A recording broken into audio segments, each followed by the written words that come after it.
Pode uma pessoa, uma vez verdadeiramente salva, e eu coloco a ênfase na palavra verdadeiramente salva, perder a sua salvação? É verdade que uma vez salvo, sempre salvo? Ou pode um crente perder esta salvação, seja pela desobediência, pela descrença ou posterior incredulidade naquilo que tinha crido, um arrependimento do seu arrependimento, deixar de ser salvo, perecer e não ser salvo como era antes, morrer eternamente? É isso possível? Bem, eu volto a repetir logo no início que o ensino cristalino da palavra de Deus é que uma pessoa verdadeiramente salva jamais perecerá eternamente. Essa é uma garantia da palavra de Deus, e o Senhor declara esta verdade de maneira contundente e repetida ao longo das Escrituras. Essa é a doutrina chamada de preservação ou perseverança dos santos. Que o Senhor, tendo salvo o seu povo, Ele irá preservar os seus eleitos. Ele irá garantir que cada um daqueles por quem Cristo, seu Filho, morreu, será preservado até o final, de modo a passar aquela linha final, cruzar aquele rio, assim por dizer, e entrar no paraíso celeste de Cristo Jesus. Ele irá garantir isso.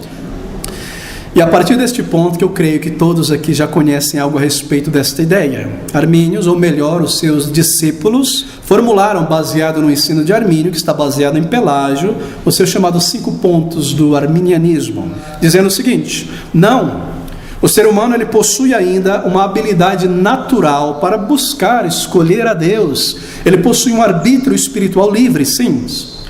Eles ensinavam também a redenção universal, que Cristo morreu para salvar toda a humanidade, ninguém especificamente, mas toda a humanidade em potencial. Ele assinou um cheque em branco, quem quiser assinar o seu nome ali será salvo. E eles ensinavam também, que a obra do Espírito Santo na regeneração, quando o Espírito Santo, assim por dizer, se levanta para salvar um eleito, esta obra do Espírito pode ser retida, impedida e limitada pelo pecador, porque o pecador pode resistir a tal ponto de, ainda embora o Espírito de Deus desejar salvá-lo, ele não será salvo, porque ele é poderoso para resistir. E por último, eles ensinaram, e esta é a consequência lógica desses 4 pontos anteriores, que se uma pessoa está apta pelo seu próprio poder e capacidade para salvar-se a si mesmo, então ela pode muito bem cair da graça, perder a sua salvação. O ensino bíblico, na verdade, é sobre a queda espiritual total do ser humano no pecado, não parcial. Quando Adão caiu espiritualmente em pecado, ele morreu espiritualmente, não parcialmente, mas total. Aquele seu livre e poderoso arbítrio de escolha de amar e de permanecer em Deus e de cumprir a sua vontade, morreu ali. Só que esse arbítrio, espiritualmente falando, não mais está apto a agradar a Deus, a permanecer nele e a escolhê-lo para a vida eterna. Dizendo que a prova que todos pecaram é que todos irão morrer um dia fisicamente. Abra comigo em João 15, de 1 a 6. Eu sou a videira e meu pai é o lavrador, aquele que me plantou. Todo galho em mim que não dá fruto, atira, e limpa todo aquele que dá fruto, para que dê mais fruto. O Senhor Jesus Cristo está falando aqui com crentes, não é verdade? Pessoas salvas. Ele não é sobre união com Cristo. Ele é sobre comunhão com Cristo.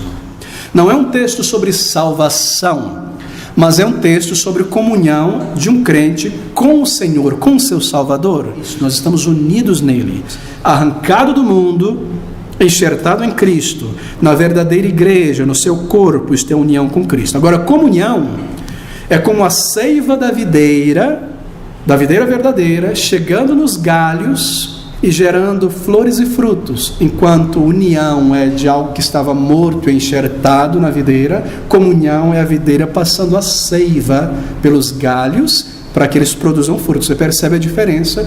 Esse texto é sobre comunhão com Cristo, não sobre união vital. Se alguém que diz ter comunhão com Cristo, ser um crente em Jesus, ser um galho enxertado em Cristo, mas não produz esses frutos, está provado que ele não está unido, união vital com Cristo. Se alguém não produz estes frutos do Espírito, não está ligado a Cristo. É o que ele está dizendo aqui. A videira não pode falhar com sua seiva.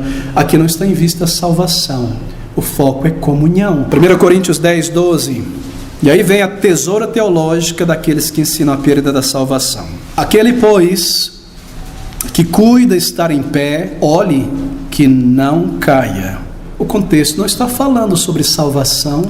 O contexto não é cair da salvação, mas é cair em tentação. E também houve entre o povo falsos profetas, observe agora, como entre vós haverá também falsos doutores, não são verdadeiros cristãos, não são verdadeiros mestres. O que esses não salvos farão? Eles introduzirão heresias de perdição, negando o Senhor que eles professam ter resgatado. Pedro já disse que eles são falsos cristãos. Ele não está dizendo que um crente, depois de professar ser resgatado por Cristo, o nega e perde a salvação. Não, ele está dizendo logo no início, são falsos líderes. E esses falsos crentes introduzirão doutrinas erradas sobre Cristo, negando pelo ensino aqueles que ele professa ter sido resgatado. Esse é o argumento do texto. O ensino o tempo todo, meus amigos, em todos esses textos, não é crente perdendo salvação, é falsos crentes e verdadeiros crentes.